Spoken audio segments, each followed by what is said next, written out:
जय हिंद जय भारत। कोल्हापूर जिल्ह्यातील सुपुत्र कैलासवासी शंकर सखाराम वालकर महावीर चक्र विजेते मरणोत्तर IC 23473 मद्रास रेजिमेंट यांचे प्राथमिक व दुय्यम शिक्षण निपाणी येथे झाले आणि महाविद्यालयीन शिक्षण कोल्हापूरमध्ये झाले। सन 1965 साली ते BCom पदवी काम पूर्ण करून सैन्यात दाखल झाले।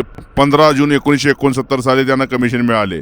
डिसेंबर 1971 ते भारत पाकिस्तान युद्धाची घनघोर धुमचक्रीत जबरदस्त जखमी झाले असता स्वतःच्या प्राणाची तमा न बाळगता अतुलनीय धैर्य, उत्स्फूर्त नेतृत्व, कर्तव्यनिष्ठा, अद्वितीय पराक्रम गाजवून भारताच्या रक्षणासाठी 17 डिसेंबर 1971 रोजी हिंगोरे टास येथे मरण पत्करले। त्यांना असामान्य शौर्य गाजवल्याबद्दल भारत सरकारकडून महावीर चक्र मरणोत्तर बहुमानाचा किताब बहाल करण्यात आला।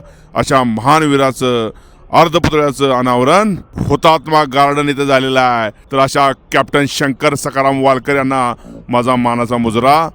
जय हिंद जय भारत।